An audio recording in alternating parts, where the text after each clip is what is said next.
오늘 우리가 나누는 것은 매일 경험하고 있는 어떤 현실에 대한 말씀이에요. 혹시 우리 가족들 이런 경험 해보신 적 있으십니까? 아침에 잠을 깼는데 몸이 심상치가 않은 거예요. 어딘가 뻣뻣하고 내 맘처럼 되지 않고 있는 거죠. 거울을 딱 봤는데 작년에 내 얼굴이 아닌 거예요. 어딘가 모르게 주름이 더 있고 어딘가 모르게 점점 검버섯도 좀 피고 있고 또 점점 세월의 흐름 속에서 우리가 그 흐름을 우리가 붙잡지 못하고 있는 현실들이죠.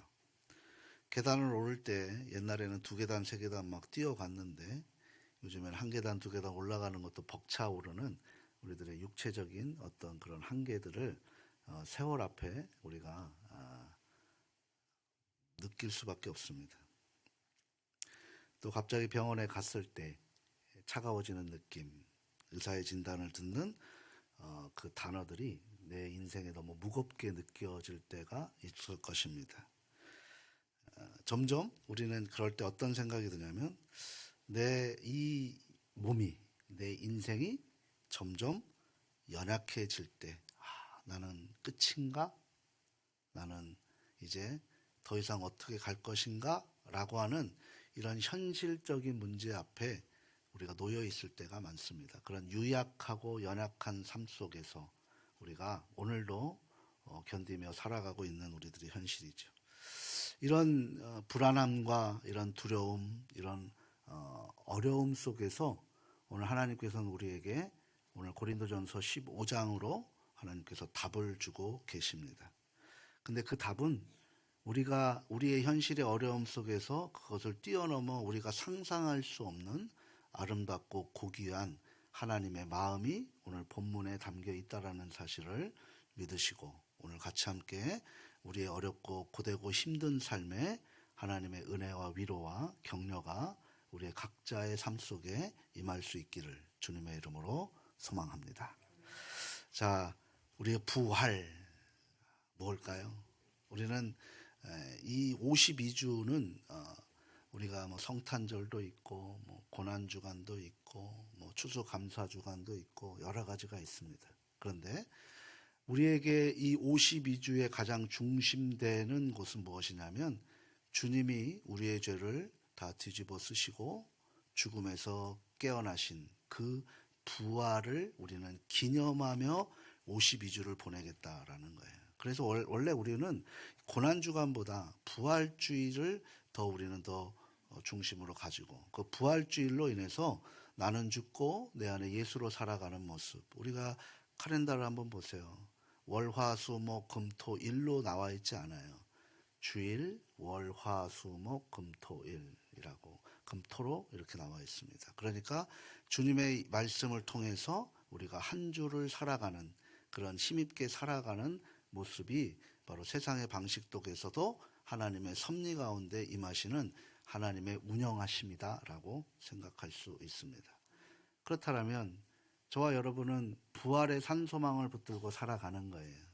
우리는 죽으면 천국 가는 그런 부활의 의미보다 더 깊은 의미를 이 삶 속에서 어떻게 보면 좀 직설적으로 얘기하면 이 지옥 같은 삶 속에서 어떻게 부활의 산소망을 붙들고 천국을 느끼며 천국을 바라보며 살아갈 수 있을 것인가.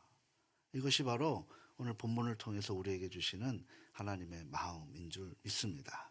어떻게 하면은 우리가 이런 어렵고 힘든 고된 삶 속에 부활의 산소망을 붙들 것인가. 이것이 어떻게 우리가 지금 살아가고 있는 현재의 이 부분을 가지고 살아갈 수 있을 것인가. 차근차근 한번 살펴보고 또 우리가 결단하고 그리고 그 마음을 품고 살아가시는 모습 될 수 있기를 소망합니다. 우리 가족 여러분, 손 한번 보세요. 손을 딱 보십시오. 저도 이제 말씀을 준비하다가 제 손을 쫙 봤는데요. 그렇게 탱탱했던 제 손, 그리고 저도 손이 좀 큰 편인데 그 손이 어딘가 모르게 주름도 생기고 쭈글쭈글해지고 그리고 손의 아구임도 사라지는 것을 느낍니다. 벌써 저도 50대 중반이 되어버리니까요. 어른들 앞에서 뭐 무슨 주름을 하나 더 잡겠습니까마는 힘도 빠지고 피부도 막 옛날 피부가 아니고 그렇습니다. 오늘 거울 한번 보셨겠죠? 거울을 보시면서 어때 보이세요? 여러분들 20대 같이 마음은 28 청춘인데 우리의 얼굴은 세월의 그 흐름 앞에 우리가 장사가 없다는 것을 느끼게 됩니다. 그래서 막 자꾸 다 처지죠. 저도 요즘에 팔자주름이 생기는 바람에 이걸 어떻게 줄일까 막 했는데도 안 되더라고요. 그래서 막 다들 끄집어 올리잖아요. 그죠? 그래서 처진 놈도 갑자기 막 위로 올라가고 그런 것들이 있습니다. 우리의 몸은 또 어떻습니까? 여러분, 하루하루 지나면서 아픈 데가 더 많이 들죠. 우리 어제 지난주 그러니까 지난주죠. 지난주에 어떤 장로님이 얘기하시는데 이번에 차를 좀 바꿨습니다라고 얘기하는데 그 차를 바꾸는데 그 유지비하고 관리비가 너무 많이 들어간다는 거예요. 막 그래서 어쩔 수 없이 차를 바꿨다라고 얘기를 하시고 그렇다는 거죠. 우리가 세월을 가면 갈수록 안 아픈 것보다 아픈 것이 더 많고 생각지도 않은 곳에 펑펑 터지는 그런 일들이 있죠. 때로는 심각한 질병으로 지금도 사경에서 헤매고 계시는 분들도 계십니다. 혹시 우리는 더 이상 할 수 없는 일들이 우리 앞에 놓여져서 넋놓고 그렇게 아무 말도 하지 못하고 살아가시는 그런 아픈 가족들도 계십니다. 또 달리고 싶지만 달릴 수 없는 것들. 제가 40대 후반에 한번 축구를 한다고 오랜만에 공은 저기 지나가는데 마음은 벌써 가 있는데 상체만 가고 하체가 안 따라오니까 바로 넘어지더라고요. 이런 우리들의 유약함, 연약함, 일하고 싶지만 일할 수 없는 것들, 움직이고 싶은데도 움직이지 못하는 상황들. 점점 매일매일 우리의 몸은, 우리의 삶은 점점 약해져 가고 있습니다. 이것을 조금 더 우리의 현실에 좀 직설적으로 표현하자면 우리의 몸은, 우리의 인생은 매일매일 죽어가고 있다는 사실이죠. 이게 우리의 모든 현실입니다. 근데 여기에 또 다른 현실이 있다는 거예요. 우리 가족 여러분도 부활을 믿으십니까? 한 5분만 믿으시는 것 같은데 부활을 그럼 삶으로 적용하십니까? 부활은 믿으시는데 오늘 나의 이 어렵고 힘든 고된 삶에 그 부활을 적용하며 살아가시냐는 거죠. 이게 굉장히 중요한 우리들의 또 어떤 실존적인 질문이라고 할 수 있습니다. 그래, 부활, 죽으면 가는 영원한 곳으로 갈 수 있는 그런 의미로 담겨 있는 부활이 아니라 지금 내가 죽어가고 있는 이 현실 속에서 그 부활의 산소망을 붙들고 우리의 삶이 흔들리지 않고 견고하게 서갈 수 있느냐라는 거예요. 죽어서 가는 천국이 아니라 성경은 죽어서 간다고 천국을 이야기하잖아요. 주님이 이 땅에 오셨고 세례 요한이 얘기했고 예수님이 하고 회개하라 천국이 가까이 왔느니라. 천국은 오는 것이지 가는 것이 아니에요. 주님은 다시 오신다고 하셨지 우리 보러 가라고 얘기하지 않았습니다. 그러면 이 부활의 의미는 무엇일까? 이것이 우리의 삶 속에 어떻게 적용해야 할 것인가? 이것이 실존적인 우리들의 신앙의 모습이어야 된다는 사실입니다. 이 부활을 우리의 삶에 존재하지 못하고 그리고 부활을 머리로 믿지만 내 삶의 영역에 그것을 적용하지 못하면 그것을 한마디로 일축해서 부활이 없다면이라고 그렇게 제가 표현하고 싶습니다. 그러니까 부활을 머리로 믿는 것으로 끝나는 것이 아니라 우리의 삶에 실제적으로 적용하지 못하는 것도 부활이 없다면으로 그렇게 생각하고 오늘 한번 말씀을 들어보시길 바랍니다. 그러면 그 부활이 없다면 뭐가 있을까요? 절망이라는 것이 생기는데요. 왜냐하면은 부활이 없기 때문에 우리는 다시 태어날 수 없는 거예요. 부활이라는 것은 다시 태어남을 우리가 기억하는 거죠. 우리가 영원히 죽지 않은 것을 기억하는 거예요. 그런데 그 부활이 없다는 것, 그것을 삶 속에 우리가 그것을 이야기하지 못한다는 것은 바로 절망이라는 그런 영역에 우리가 빠질 수밖에 없다는 사실입니다. 근데 이 절망이라는 영역이 5가지로 우리의 삶 속에서 나타나지는데요. 첫 번째는 뭐냐면 우리의 죄책감이 영원토록 우리를 지배해 버립니다. 이 부활이 내 안에 돌아오지 못하면 그것을 적용하지 못하면 이 죄책감으로 인해서 영원히 우리를 지배해 버린다라는 거죠.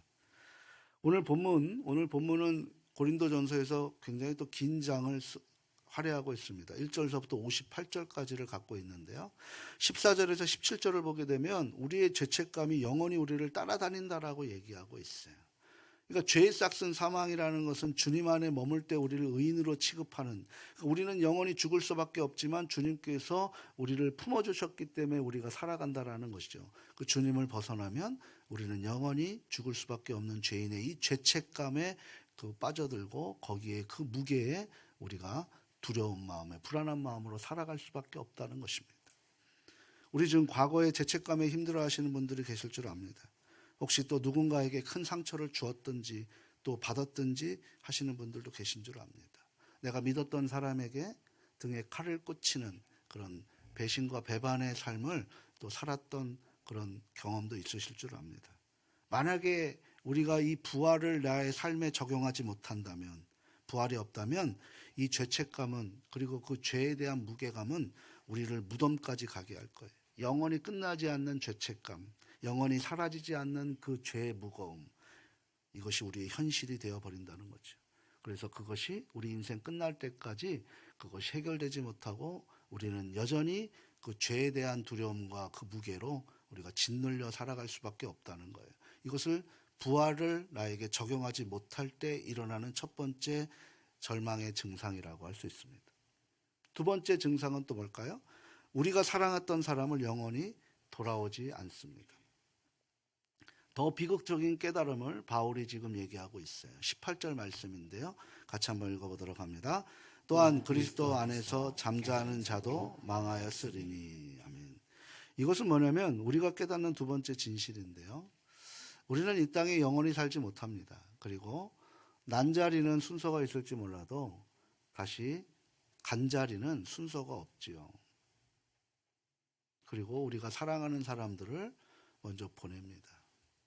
부모님을 먼저 보내고요. 심지어 배우자를 먼저 보내고, 심지어 정말 안타까운 거는 자녀를 먼저 보내는 가족들도 있습니다. 형제자매를, 친구를 먼저 보내는 그런 안타까운 분들도 있지요. 다시 만날 수 있을까요? 그 사람들을 다시 볼 수 있을까요? 부활이 없다라면 윤회설로 우리가 만들어낸 우리의 그런 그 간절한 마음을 다시 돌아와서 다시 볼 수 있다라는 그런 기대감으로 만든 그런 신화적인 것 말고 다시 그 사람들을 볼 수 있을까요? 부활이 없다면 절대 아니요 라고 말할 수밖에 없다는 거죠. 영원히 끝입니다. 영원히 헤어지는 거예요.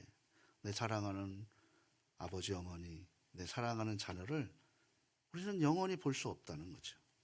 내가 좋아했던 분들, 내가 나눈 사랑을 그 모든 시간은 결국 죽음이라는 그런 매개체에 모두가 다 빼앗겨 버리고 맙니다. 영원히 외로움 속으로 살아가게 되는 것이죠.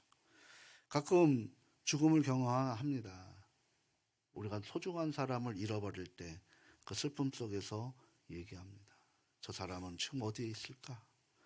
내가 다시 만날 수 있을까? 성경에서는 말하죠. 만나보자. 하나님 품에서 만나보자 라고 얘기를 하는 거예요. 그건 뭡니까? 바로 부활을 내 삶 속에서 품고 있기에 그것이 실현 가능한 것인 줄 믿습니다. 부활이 만약에 없다면 절대 우리는 만날 수 없는 그런 절망에 빠져버릴 수밖에 없다는 거죠. 우리 사랑하는 지금 내 눈앞에 있지 않는 우리 가족들을 다시 만나고 싶으십니까? 그럼 부활을 우리에게 마음으로 품으시고 삶으로 적용할 수 있기를 주님의 이름으로 소망합니다. 세 번째, 그러면 또 어떤 절망이 우리에게 있을까? 모든 헌신과 수고는 무덤에서 끝난다라는 거예요. 이것 또한 우리의 이 깨달음이 우리를 덮쳐버리죠. 우리가 노력해왔던 모든 일들, 여러분들의 직업, 우리가 번 돈, 우리의 노력, 우리의 헌신, 가정에서의 희생, 자녀들을 위한 그리고 투자와 헌신, 우리의 기도, 우리가 섬겼던 교회 공동체에 섬기는 그런 모든 것들, 부활이 없다면 이 모든 것이 결국 무덤에 묻히게 된다라는 것입니다. 이 얼마나 열심히 하셨어요. 정말 열심히 살고 계시죠. 이 어려운 세상에 진짜 버티는 것만 해도 정말 잘하시는 것인데 그게 상관이 없어진다는 거예요. 우리의 그 몸부림이 사라진다는 거죠. 얼마나 많은 사랑을 했습니까? 그런데 아무 의미가 없게 된다라는 거예요. 얼마나 많은 희생들을 하셨습니까? 근데 그조차도 헛된 것이 되어버리고 만다는 거예요. 모든 것이 그 죽음이라는 그런 마지막 관문 앞에 무너져 버린다는 거죠. 우리의 현재의 완전한 의미를 잃어버리고 결국은 절망이라는 소용돌이에 우리의 이 유한한 시간들을 빼앗겨 버리고 만다라는 것입니다. 부활을 내 삶에 적용하지 못할 때, 부활을 믿지 못할 때 이런 일들이 벌어진다는 거예요. 네 번째는 또 어떤 일들이 벌어질까요? 우리가 가장 불쌍한 선택을 한 것으로 드러나게 됩니다. 또 네 번째 깨달음의 진실인데요. 19절 말씀 같이 한번 우리 함께 읽어보도록 합니다. 만일 그리스도 안에서 우리가 바라는 것이 다만 이 세상의 삶뿐이면 모든 사람 가운데 우리가 더욱 불쌍한 자이리라. 아멘. 한번 생각해 보십시오. 우리 그리스도인들은 현재 고생하고 있어요. 우리의 신앙 때문에 우리가 손해를 봅니다. 교회 와서는 맨날 나누라, 쉐어하라, 주라 자꾸 얘기하니까 자꾸 없는데 자꾸 주라고 얘기하니까 힘든 거죠. 희생입니다. 손해죠. 또 그 신앙 때문에 지금도 가족들에게 핍박받는 분들도 분명히 계십니다. 그리고 그 신앙 때문에 현재의 평안함을 포기하게 되는 거죠. 오늘 이 자리가 평안한 자리입니까? 평안하면은 집에서 가장 편한 옷으로 누워서 내가 좋아하는 스포츠 보면서 내가 먹고 싶은 맛있는 거 먹으면서 그렇게 쉬어야지 편안한 거지. 이 자리에 계셔서 피곤하면서 어떻게든 안 졸라고 막 어떻게든 막 그렇게 하려고 그런 몸부림이 평안합니까? 희생이죠. 그런데 부활이 없다면 오늘 이 희생과 이 헌신이 무슨 의미가 있겠습니까? 정말 어리석은 선택하는 것밖에 안 되는 거죠. 우리는 어떤 대가도 받지 못하면서 오늘을 희생합니다. 오늘 찬양대, 찬양단, 안내, 식당 봉사, 주차 봉사, 교사 선생님들 다 지금 뭐 차량 봉사 모든 것들이 이곳저곳에서 어제서부터 오늘까지 다 희생하고 있는 거죠. 어떤 대가도 받지 못하면 그 희생은 바로 아무 의미가 없다는 거예요.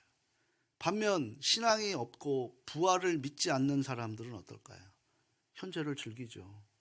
오늘도 쾌락을 추구합니다. 나를 위해 투자를 하죠. 내가 가고 싶은 곳에 갑니다. 내가 좋은 곳에 가서 평안함을 누립니다. 나를 위해 투자하고 나에게 내 인생을 가꿉니다. 부활이 없다면 누가 더 현명한 선택을 하는 것일까요? 부활이 없다면 여기 불편하게 앉아 계셔서 이 한 시간의 예배를 드리는 것으로 내가 오히려 다른 곳에 가서 나에게 투자하고 나를 위해 살아가는 그런 선택을 하는 것이 더 현명한 선택 아닐까요? 그럼 우리는 가장 불쌍한 사람들밖에 되지 않는다라는 거예요. 그래서 바울은 결론을 짓는 거죠. 만약 부활이 없다면 우리 믿는 사람들 중에 바로 가장 불쌍한 사람이라고, 현재 고생하고 미래도 보장받지 못하는 사람들이라고 그렇게 이야기하고 있는 거예요. 똑같은 상황인데 부활을 내 삶에 적용하느냐 못하느냐에 따라 있는 거죠. 우리 어렵고 힘들 때 우리가 침체되잖아요. 침체되면 가장 먼저 떨어지는 게 뭔지 아세요? 주님과 말씀과 교회와 예배와 떨어져요. 그런데 그게 해결책이냐? 절대 그렇지 않다는 거죠. 결국은 그것이 내가 죽어가는 어떻게 보면 영적인 당뇨와 같은 거예요. 제가 당뇨를 알아보니까 죽어가는 거에 대해서 모르더라고요. 조금씩 아파하는 것도 회복이 덜 되더라고요. 그리고 어떻게 죽어가는지도 느껴지지 못하는 거예요. 그런 고통이 없는 삶이 오늘 이번 주 금요일 날 얘기했는데 고통이 없는 삶이 오히려 더 고통으로 가는 길이더라는 거죠. 고통이 있을 때 오히려 주님을 의지할 수 있게 된다라는 거예요. 이게 바로 우리들의 부활이 없는 삶의 실체라고 할 수 있습니다. 마지막 영역이 뭡니까? 우리의 약한 몸은 결국 죽음과 함께 사라지는 거예요. 바람과 함께 사라지는 것이 아니라 이 땅의 죽음과 함께 사라지는 거예요. 결국 우리는 100년도 살지 못하고 결국 그냥 스르르 사라져 버리는 거죠. 부활이 없다면. 이게 현실적인 진실이죠. 우리의 약한 몸은 영원히 약할 수밖에 없습니다. 어제보다 오늘이 건강하십니까? 그리고 그 건강을 자랑하실 수 있으십니까? 그리고 영원토록 우리가 그 건강함으로 유지하면서 우리가 내가 원하는 삶까지 살아갈 수 있는 것을 장담하십니까? 그렇지 못하던 거예요. 우리의 약한 몸, 우리의 병든 몸, 우리의 쇠약한 몸, 부활이 없다면 그 몸은 영원히 약한 것으로 끝내버린다라는 거죠. 죽음과 함께 사라져 버리는 거예요. 영원한 통증 속에 있고 영원한 질병과 싸우고 있고 영원한 약함 속에 있다는 거죠. 그래서 요한계시록 마지막에 보면 천국은 뭐라 그래요? 눈물도 아픔도 슬픔도 어떤 상처의 기록도 없다고 그렇게 말씀하고 있는 것이지. 그냥 그것으로 영원히 우리가 이 약함에 비틀거리며 죽음으로 끝나버리는 것입니다. 이 모든 것이 끝입니다. 우리의 약한 몸이 그렇게 함께 죽음이라는 그런 무덤으로 사라져버리고 마는 것이 우리의 실존의 인생이라고 할 수 있다는 거죠. 여기에 나는 아니다라고 그렇게 반론하실 수 있는 분 계십니까? 나는 영원히 살 거야. 나는 내 죽음을 뛰어넘을 거야. 나는 내 아픔도 내 어려움도 내 문제도 내가 다 해결할 수 있는 능력이 있어 라고 자신하실 수 있는 분 계시냐는 거예요. 아무도 없습니다. 죽음 앞에, 병 앞에, 문제 앞에 우리는 연약한 존재일 수밖에 없다는 거죠. 그럼 이런 현실의 아픔을 가운데 어떻게 이겨나갈 수 있느냐? 성경은 그것을 제시하고 있는 거예요. 바로 부활이라는 겁니다. 부활신앙, 부활사상. 이것이 우리에게 얼마나 중요한지를 알려주고 있는 거죠. 그래서 오늘 본문 20절에 보게 되면 어떤 말이 있냐면 그러나 이제라는 말로 그렇게 바울은 다시 한번 이 부활이 없는 삶을 살아가고 적용하지 못하는 삶을 살아가는 사람들에게 그러나 이제라는 반론을 제기하면서 다시 한번 부활신앙을 우리가 회복하자라는 것을 그것을 삶으로 적용하자라는 것을 우리에게 역설해 주고 있는 말씀이 오늘 고린도전서 15장의 말씀이라는 사실이에요. 우리 한번 20절 말씀 같이 한번 읽어보도록 합니다. 그러나 이제 그리스도께서 죽은 자 가운데서 다시 살아나사 잠자는 자들의 첫 열매가 되셨도다. 아멘. 이것은 이미 되셨다라는 과거형이에요. 역사적 사실이죠. 2000년 전에 예루살렘에서 일어난 일입니다. 그 예수님의 부활하심을 500명 이상의 증인들이 마르티스가 되어서 그들이 전했고 그 전함의 사상이 성령의 역사로 교회가 만들어지고 그 교회로 일어나는 모든 것들이 지금 2000년 전 지금까지 성령의 역사로 인해서 그 죽으심이 나를 위한 죽으심이고 나를 위한 살려주심의 부활의 첫 열매가 되셨다라고 바울이 정의하고 있다라는 사실이에요. 우리 몸을 한번 보세요. 바로 이 부활의 산소망을 가지고 있으면 우리의 육체, 우리의 인생에 4가지의 변화를 일으킨다라고 바울이 이야기하고 있는데요. 42절에서 44절 말씀 같이 한번 확인해 봅니다. 죽은 자의 부활도 그와 같으니 썩을 것으로 심고 썩지 아니할 것으로 다시 살아나며 욕된 것으로 심고 영광스러운 것으로 다시 살아나며 약한 것으로 심고 강한 것으로 다시 살아나며 육의 몸으로 심고 신령한 몸으로 다시 살아나느니 육의 몸이 있은즉 또 영의 몸도 있느니라. 아멘. 그러니까 우리가 죽어서 영혼만 간다라고 생각을 하시면 안 되는 이게 영지주의라니까요. 이게 이단 사상이에요. 육은 괜찮으니까 죽어서 영만 간다. 이게 가연설이고 이게 영지주의 사상이에요. 이 잘못된 이단이라고요. 그래서 좀 우리 가족들은 좀 신학적 사상을 좀 가르치려고 제가 지금 준비하고 있어요. 영의 몸이 있다는 거예요. 영의 몸. 영이 보이지 않는데 어떻게 몸이 있습니까? 영의 몸이 있다라는 거. 부활체가 있다는 거죠. 우리는 주님이 오실 때 영의 몸, 그러니까 새로운 나라, 새하늘, 새 땅에 그 새 예루살렘에 살아갈 수 있는 영의 몸으로 우리가 다시 실체된다는 거예요. 이게 에스겔 37장의 그런 회복의 모습이라는 거죠. 그게 묵시문학 아니겠습니까? 근데 여기서 말하는 거예요. 우리는 현재 약한 몸을 가지고 있어요. 그런데요, 이 우리의 몸은 썩어집니다. 흙으로 돌아가죠. 하지만 부활 때는 썩지 않는 영원한 몸으로 우리가 회복된다는 거예요. 여러분 20대 얼굴 그대로 유지하고 계시는 분들 계십니까? 몇 분 계신 것 같아요. 그게 끝까지 갈 수 있으세요? 근데 강남은 다 얼굴이 똑같다잖아요. 주고 보면 다 달라지는 거예요. 다시 피부도 처지고 언제 어떻게 머리가 하얀색이 됐는지 모릅니다. 치아도 빠지고 뼈도 약해져서 조금 또 어른들 또 요 겨울에 또 넘어지시면 회복도 더디고 힘들고 아프시죠. 지금도 그 아프셔서 힘들어하고 계시는 어른들도 계신 줄 압니다. 이건 뭐예요? 다 썩어져 가는 거예요. 하지만 부활할 때는 우리가 썩지 않는 실체를 입을 것이라고 바울이 지금 확신 속에 하나님의 마음을 전하고 있는 거죠. 영원히 썩지 않는 그런 건강한 부활의 영의 몸을 갖게 된다라는 사실을 우리에게 이야기하고 있는 거예요. 그래서 이 부활을 믿으라라고 이야기하고 있는 거죠. 그 절망 속에서 부활 신앙을 적용하라라는 거예요. 두 번째는 뭐래요? 몸이 욕되어 있다라는 거예요. 그런데 부활할 때는 영광스럽게 된다는 거죠. 여러분 우리가 가장 하지 말아야 될 게 뭐예요? 비교예요. 비교. 누가 좀 예쁘면은 내 외모가 부족하다. 내 신체가 남다르다. 배가 좀 나오면 왜 나는 식스팩이 없고 작고 왜 호빵이 내 안에 있는가? 뭐 나는 약해 보인다. 이 몸이 초라해진다. 이런 생각들을 말입니다. 현대는 외모 시대인 거죠. 그래서 외모가 받쳐주지 않으면 쉽지 않습니다. 직장 생활도 쉽지 않죠. 뭐 심지어 결혼도 쉽지 않죠. 사람들이 얼굴과 몸으로 평가를 하고 있기 때문에 거기에 많은 투자들을 합니다. 요즘에 저도 뭐 재생크림을 발라요. 누가 주셔서. 바르게 되니까 좀 달라지니까 바르게 되더라고요. 이게 인간의 욕심인 거죠. 부활할 때 우리의 신체는 어떻게 될까요? 영광스러워진다는 거예요. 하나님 앞에 영광스러워진다는 거예요. 하나님의 영광을 담은 신체가 되어버린다는 거죠. 우리의 초라함, 우리의 수치심, 우리의 약함이 부활 때에 우리의 모든 약한 인생이고 연약한 인생이고 수치심으로 있는 인생에 하나님의 영광을 담아내는 몸으로 바뀌어버린다는 것이 부활의 산소망인 줄 믿으시길 바랍니다. 세 번째, 우리는 몸은 약하죠. 근데 부활할 때는 강하다고 바울이 역설하고 있어요. 병도 쉽게 걸리죠. 요즘에 저도 회복 속도가 느려지더라고요. 나이가 들면서. 그동안은 뭐 하루 그냥 딱 땀 한 번 흘리고 나면 그냥 회복이 됐는데 요즘엔 3일, 4일, 5일 가는 거예요. 어른들도 다 회복 속도가 느려지는 거죠.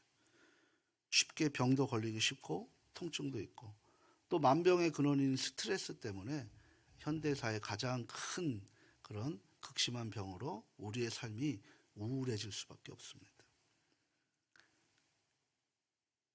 그런데 이렇게 우리의 몸은 약하죠. 그런데 부활한 신체는 어떠다고 바울이 얘기하냐면 완벽히 강한 신체로 바뀐다는 거죠. 하나님께서 우리를 그렇게 건강하게 만들어 주신다는 거예요. 한번 생각해 보십시오. 평생도록 아파하시는 분들이 계세요. 내가 내 육체로 뭘 한번 해보고 싶은 분들이 계세요. 나면서부터 걷지 못하는 그런 사람도 성경에서 있었잖아요. 나면서부터 보지 못하는 사람도 있었고 나면서부터 말하지 못하는 사람도 있었습니다. 때로는 살면서 다쳐서 아파서 회복되지 못하고 평생 그 병을 안고 살아가시는 분들도 계세요. 부활이 없다면 어떻게 우리가 그것을 견딜 수 있겠냐는 거죠. 부활 때에 모든 것이 가장 강한 하나님께서 그 몸을 회복시켜 주실 줄 믿습니다. 이걸 믿어야 우리가 산소망이 생기는 거예요. 네 번째는 뭘까요? 우리의 육신의 몸. 근데 부활할 때는 영적인 몸이 되는 거죠. 현재 육신의 몸은 어떻습니까? 음식이 필요해요.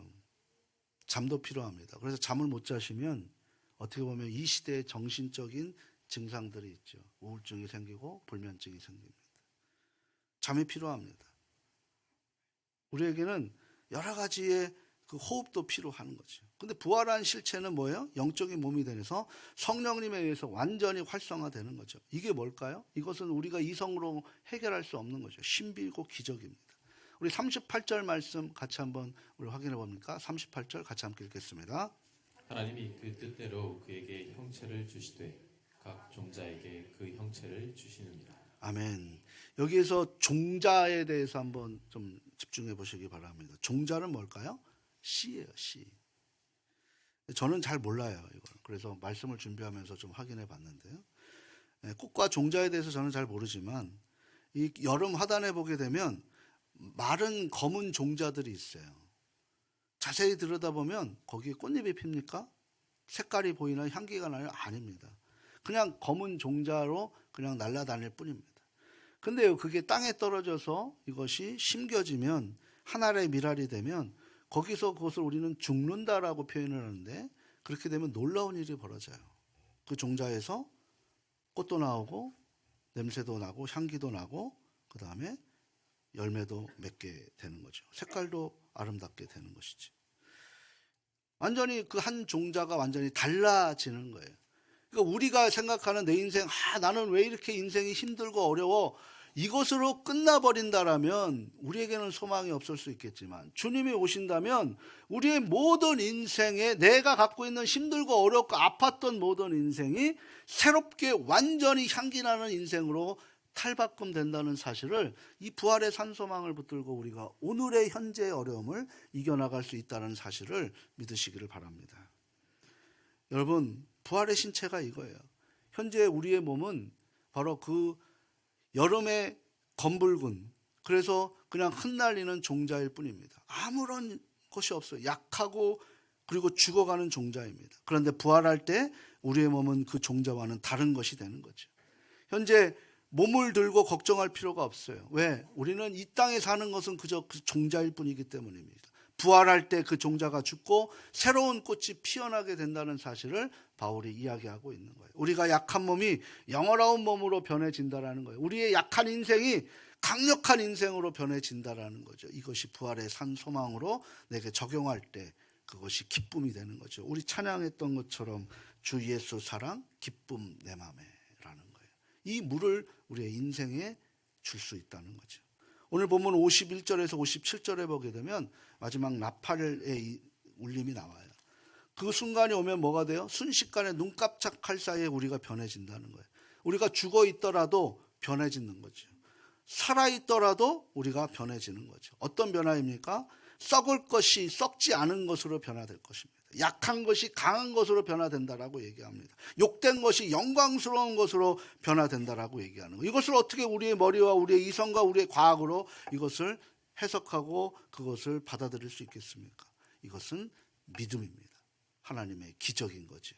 그 믿음을 내 안에 심겨 놓을 때 그 기적이 내 인생의 주관자가 될 수 있다는 사실을 다시 한번 마음속에 새길 수 있기를 바랍니다. 그래서 바울은 이렇게 이야기를 해요. 55절 말씀인데요. 55절 말씀 한번 띄워주세요. 같이 함께 읽겠습니다.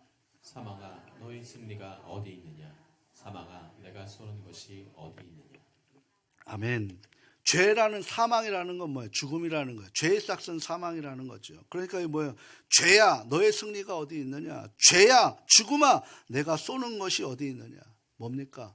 죽음은 패배했다라는 거예요. 이게 부활의 산소망입니다. 죽음의 권세는 깨졌습니다. 죽음은 더 이상 우리의 주인이 될 수 없어요. 그 죽음의 공포에서도 우리는 하나님께서 주시는 이 부활의 새 몸을 우리에게 주셨다는 이 부활 산소망만 붙들고 있다라면 그 죽음을 뛰어넘는 그런 은혜가 우리의 삶 속에 오늘 이 자리에 임하게 될 줄 믿습니다. 죽음이 쏟는 것이 뭐예요? 죄의 싹은 사망이라고, 죄라는 것이죠. 하지만 그리스도가 우리의 죄를 다 담당하셨고 우리의 죄를 더 이상 묻지 않으시고 그 죄를 해결하시고 그 죽음에서 나 대신 죽으시고 부활하신 그 부활주일을 우리가 기념하는 52주의 주일이 바로 작은 부활주일이 되어질 줄 믿습니다. 그래서 우리는 날마다 성찬식과 세례식을 하는 거예요. 내가 주님의 그 은혜로 살아가겠습니다. 죽음은 더 이상 우리를 쏠 수 없다는 거죠. 마지막 바울이 외치는 거예요. 57절 58절 같이 한번 읽어보도록 합니다. 우리 주 예수 그리스도로 말미암아 우리에게 승리를 주시는 하나님께 감사하노니 그러므로 내 사랑하는 형제들아 견실하며 흔들리지 말고 항상 주의 일에 더욱 힘쓰는 자들이 되라. 이는 너희 수고가 주 안에서 헛되지 않은 줄 알미라. 아멘. 우리 주 예수 그리스도로 말미암아 우리에게 승리를 주시는 바로 현재죠. 하나님 앞에 감사하노니. 이 부활의 산소망을 붙들지 않으면 이 감사는 일어날 수가 없어요. 그러므로 내 사랑하는 형제들아, 마무리를 짓고 있는 거죠. 견실하며 흔들리지 말고. 그러니까 견실하며 흔들리지 말라는 건 뭐예요? 우리가 이 죄에 대한 불안감, 죽음에 대한 공포에 대한, 그리고 내 삶에 대한 그 무게감의 어려움 속에서 우리가 매일같이 흔들리고 두려움에 쌓이고 내 감정에 휩쓸려서 우리가 그 지옥을 스스로 만들면서 살아가고 있는 그런 현장을 우리가 살아가고 있다는 거예요. 이 부활이 우리에게 들어오면, 부활의 산소망을 믿으면 견실하며 흔들리지 말고 우리는 뭐 하라는 거예요? 항상 주의 일에 더욱 힘쓰는 자가 되라라는 거예요. 주의 일이 뭘까요? 주님의 일이. 헌신? 봉사? 아니에요. 주님의 일은 하나님 흔들리지 않고 그대로 믿는 것, 하나님 잘 믿는 것, 하나님 의지하는 것, 상황에 의해서가 아니라 하나님 앞에 늘 감사하는 것, 주님께 예배하는 것, 이게 하나님 주의 일에 항상 힘쓰는 자가 되는 거예요. 그때 너희의 수고가, 너희의 모든 일거수일투족이 주님 안에서 뭐 한다는 거예요? 헛되지 않는 줄을 알미라. 이걸 알아야만 오늘 우리의 연약한 우리의 인생 가운데 하나님의 놀라운 섭리가 우리 가운데 흔들리지 않는 믿음으로 부활의 산소망을 붙들고 살아가게 되는 줄 믿습니다. 사랑하고 소중하고 존경하는 가족 여러분, 그거 아세요? 하나님께서 우리의 일거수일투족을 다 기록하고 계신다는 거예요. 우리 지난 금요일 날 너무 힘들 때 기도 못해요. 저도 힘들면 기도가 안 나와요. 막 마음에 막 분노가 생기면 기도가 안 돼요. 그래서 때로는 그냥 침묵할 때도 있고, 때로는 하염없이 십자가 보면서 울을 때가 있습니다. 근데 그 울음이 성령께서 천국 언어로 바꿔주셔서 하나님 앞에 상달하는 것이 로마서 8장 28절에 우리 연약함의 탄식함을 아시고 우리 대신에 기도해 주시는 성령님에 의해서 우리를 예수 그리스도로 연결해 주신다라는 사실입니다. 오늘 부활은 저 죽어서 가는 우리의 종착지에서 천국 가는 그런 단어로 우리 인생에 사용되지 않기를 다시 한번 주님의 이름으로 부탁합니다. 부활은 현재를 바꾸는 능력이에요. 여러분의 눈물, 나의 아픔, 나의 고통, 나의 힘듦을 하나님이 지금도 다 기념책에 기록하고 계세요. 그리고 그 기록을 통해서 야, 너 이때 이렇게 아팠지. 수고했다. 너의 힘듦 내가 알고 있어. 라고 하면서 하나님께서 우리에게 부활의 산소망 주님의 그 영원한 몸을 붙들고 우리가 주님을 만날 때 우리에게 그 모든 수고들을 하나님께서 기록하고 계시는 것을 알면서 만들어가는 우리들의 모습이 바로 진정한 신앙인의 모습이고, 그것이 바로 예수 이름을 잘 믿는 주님의 일인 줄 믿습니다. 그래서 부활신앙이 있는 순간 오늘의 이 어려움의 현재의 아픔의 의미가 달라지는 거예요. 우리 약한 몸에 희망이 생깁니다. 우리의 고통에 영원한 영광의 종자가 심겨집니다. 그래서 우리의 삶의 절망이 확신으로 바뀌는 거예요. 부활이 없다면 우리의 인생, 우리의 영혼은 모든 것이 끝납니다.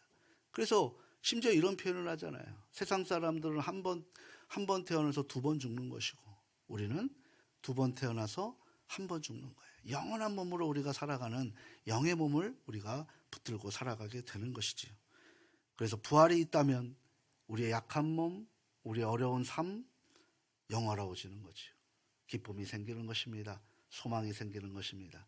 내 인생이 터널 같은 인생으로 반드시 그것의 끝날에 마지막 출입구가 있다는 사실에 우리가 열심히 그 길을 달려가는 거예요. 힘들고 어려워도. 이것이 부활의 은혜인 줄 믿으시길 바랍니다. 이것이 바로 우리의 소망이 되시기를 바랍니다. 오늘 이 시간 이 말씀을 들으신 우리 가족들 결단하시기를 바랍니다. 내 약한 몸도 내 약한 인생도 영화로워질 수 있구나. 하나님이 우리의 모든 것을 새롭게 바꿔줄 수 있구나. 이 진리 앞에 우리가 견고히 서시기를 바랍니다. 현재의 고난의 고통이 아니라 미래의 영광을 보면서 이 한 주도 우리가 힘내고 흔들리지 않고 살아가시기를 바랍니다. 우리의 수고를 하나님께서 다 기록하시고 영원하다는 것을 믿으시고 주의 일, 그러니까 주님 잘 믿으시는 일에 더욱 힘쓰시는 저와 우리 가족들 될 수 있기를 주님의 이름으로 소망합니다.